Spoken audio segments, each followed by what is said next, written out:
Bom dia, povo de Deus, a paz e a graça do Senhor Jesus. Estamos dando continuidade aos nossos estudos sobre maturidade cristã e discipulado. E durante essa semana nós vamos falar sobre o discípulo e o estudo da Bíblia. Como muitos de vocês já sabem, a Bíblia é uma verdadeira biblioteca. São 66 livros em sua composição, sendo 39 no Antigo Testamento e 27 no Novo Testamento. A Bíblia foi escrita por cerca de 40 autores diferentes, durante um período aproximado de 1.600 anos.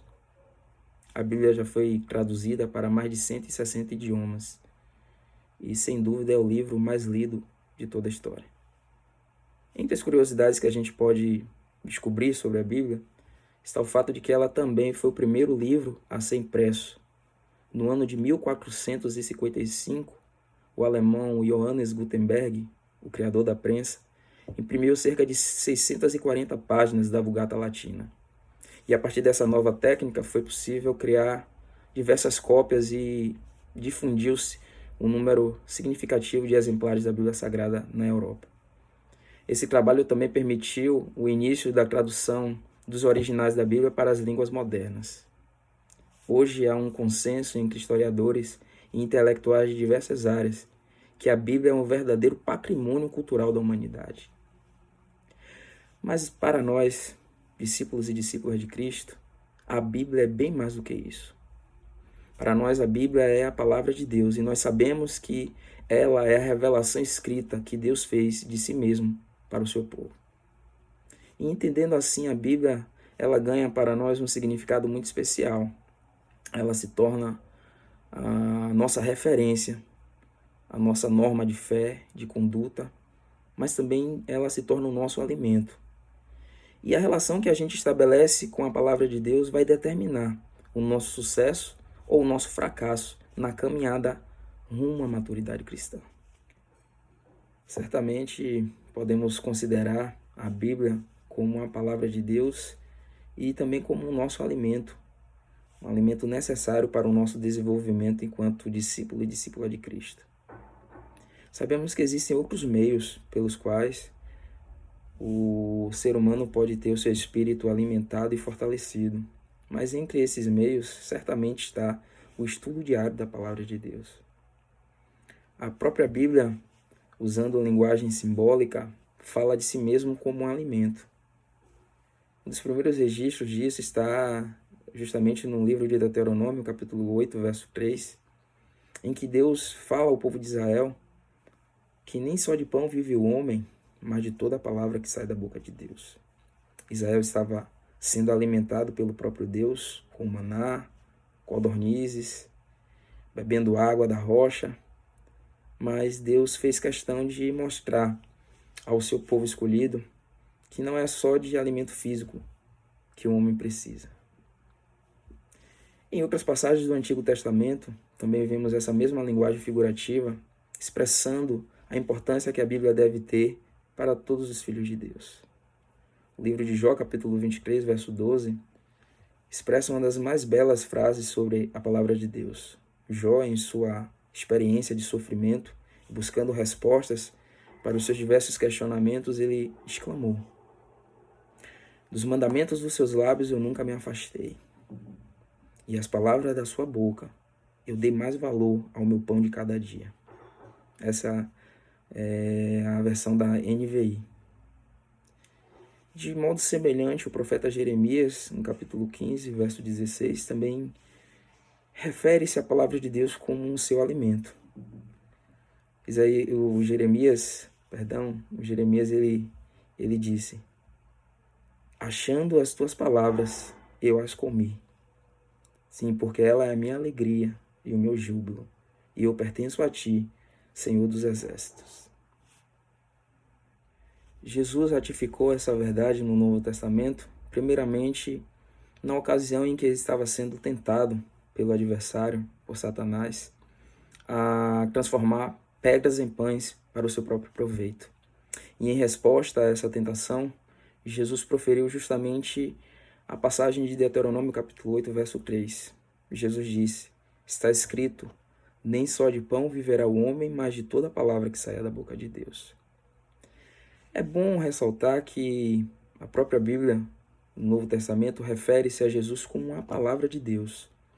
A gente vê isso em diversos livros, né? Primeiro, vemos no Evangelho de João, capítulo 1, do verso 1 ao verso 14, uma expressão direta de Jesus como a palavra de Deus, tornada audível, tornada humana.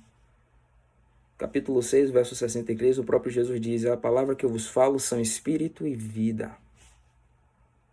Outras passagens, do mesmo modo, nós vamos ver essa correlação de Jesus com a palavra de Deus. E isso nos dá a ideia exata do quanto a Bíblia é importante. A relação que nós estabelecemos com a Bíblia é proporcional à relação que nós temos com Deus.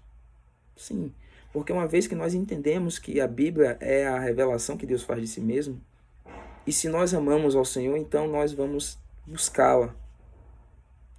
Vamos buscar a face do Senhor, vamos buscar os caminhos do Senhor através do instrumento, do elemento que Ele deixou para nós com a sua revelação. Sendo assim, quanto mais íntimos quisermos ser de Cristo, mais o buscaremos através de sua palavra.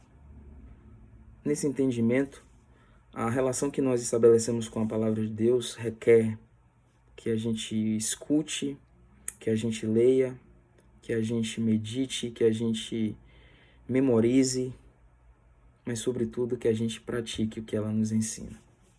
Compreender o que Deus nos fala através de sua palavra é um processo que exige de nós um esforço espiritual. Sim, porque a Bíblia é um livro essencialmente espiritual e, como nos disse Paulo, as coisas espirituais se discernem espiritualmente. Mas como é que a gente consegue discernir espiritualmente as coisas que a Bíblia nos ensina? Como é que a gente pode apreender o significado espiritual, a revelação que Deus faz de si através da sua palavra? Antes de mais nada, a gente precisa orar ao Senhor para que nos mostre isso, para que Ele ilumine a nossa mente, para que Ele abra o nosso entendimento, para que a gente consiga entender a vontade dEle através daquilo que nós estamos estudando.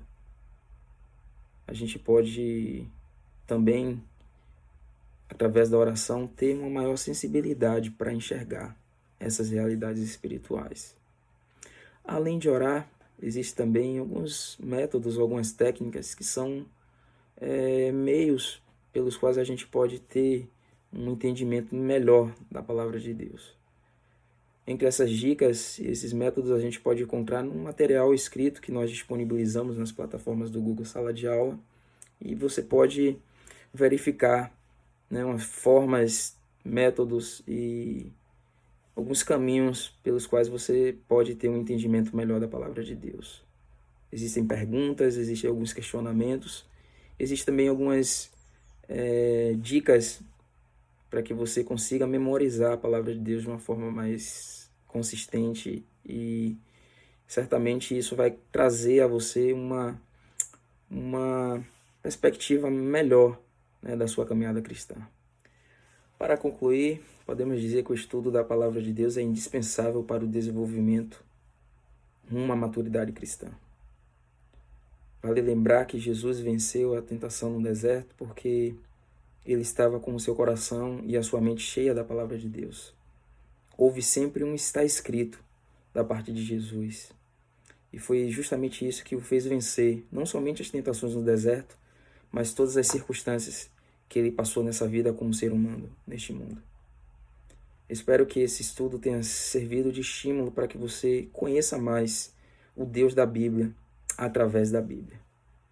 Espero que você possa ter ganhado uma nova visão, ganhado uma nova perspectiva a respeito da palavra de Deus, e que você, sobretudo, possa entender que a sua relação com a palavra de Deus vai determinar o seu sucesso ou o seu fracasso rumo à maturidade cristã. Que Deus te abençoe.